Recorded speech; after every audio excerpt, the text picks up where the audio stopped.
Welcome back, everybody, to part 6 of 6 in our summer video series, Why GroovaRoo 2.0. We did it. We're done. Yay. So last week I gave you a long lecture on the neurobiology of love and attachment. So we're not going to do that this week. We're going to do something different, something more fun. We're just going to have an informal dialogue on our core mission statement, which is normalize family dance and why we both think it's important. So Amber, why is normalizing family dance important to you? So, it wasn't that long ago, back in the 40s in the swing era, when, you would go out and you would go with your friends to a dance, and maybe you meet your partner there, and it was just something fun that you did to socialize. And if you fast forward to today's culture, we don't do that anymore. And it's all about, dance on television and all of the shows that are talking about dance, So You Think You Can Dance and Dancing with the Stars. It's all about doing it right, and you have to do the steps right, and you have to be the best, and we're judging it. And so it just creates this separation between us and the performers, and it's no longer something that everybody can do. Now it's this special thing that only the best can do. And it doesn't have to be that way. And the only way we're going to shift that is if we shift something inside ourselves in whatever is stopping us from dancing. Yeah, it's like for me, I come from a different generation. I'm a little bit older. So the dance shows I grew up with were American Bandstand and Soul Train, and I would wait every Saturday morning for it. And what was different about those shows is that instead of it being about a performance where you're being scored, it was more about these teenagers, everyday teenagers you can relate to, get together, they hear the latest songs, they make up the moves, and then they share it. And then as a kid, I would just watch and copy those moves. So it was very engaging and interactive, even though it was still TV. It was more about what moves can I learn and do with them to keep up with what's current, as opposed to watching and scoring and judging and who's better than who. So that's a totally different feeling with it. Yeah, and that carries over. If you look at most of the dance classes that are offered out there, they're all segregated by age and style of dance, and and a lot of times at the end there's some sort of performance where it's like, oh, we're going to show you what we learned and what we did, which can be a great tool. But at the same time, it just continues that kind of that separation where you're no longer doing it with your friends and your family. You're only doing it in dance class, and it's only for this specific time or moment, or I'm learning this dance or I'm learning that dance. It's not just dance, and it's not for just feeling joy in your body. It's for trying to get something or accomplish something. Exactly. So something external, like in TV, it's about a score, but even without TV, when kids are taking dance classes and performing for their parents, they want their parents' approval or they want their teacher's approval instead of just doing it for the simple joy. So just know, if you watch any kid, or at least 95% of kids, when music is played, they naturally want to move to music. And that's the way we're all biologically born to interact and do. But something happens along the way where we stop.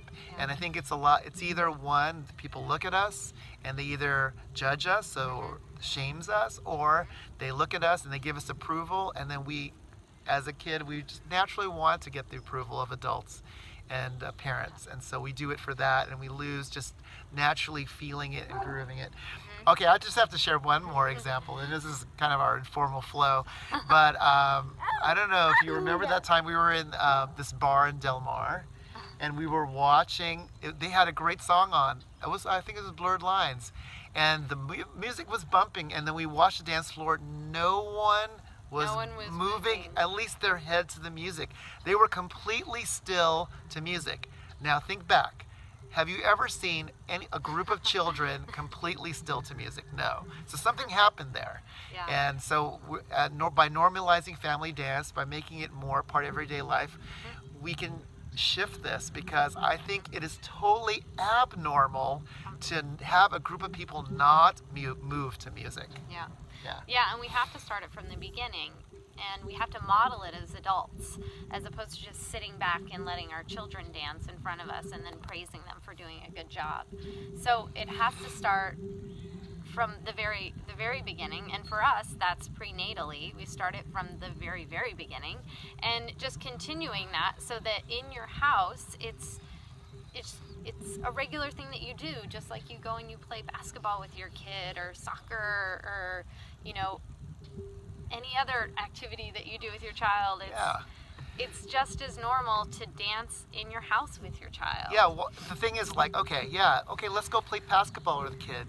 Fine. Like, but for dance, it's like, well, let's go send them to a class and do that. And then when they come home, you don't do that with them. Whereas with other things like sports or other things, they may go learn it outside, but you do it with them here. Like, why is dance any different from those things? And why can't we make it more a part of everyday life? And there's a lot of stuff going on with that, and a lot of it is, I think, honestly, feeling safe. And there may have been a lot of childhood trauma or shame around it, and then just trying to overcome that. So. The great part is that even if we have some trauma or fear about dance when we're younger, our brains have neuroplasticity, like we talked about last week. We can change those things, and it might as well start from the very beginning. While your baby is not going to judge you when you're dancing, so even if you feel completely afraid or scared, just look for the long-term goal, which is I want to connect with them. I want to have fun. I don't care if I look silly. It's going to be great. Just because your baby's sitting there, our kiddo's sitting there on us, and he's very young and not completely interacting with us with his body, doesn't mean that he's passive. He's totally picking everything up. In fact, our son, we've never taught him the moves that we do in the class, like hip roll or body roll, but we can name them and he can just do them.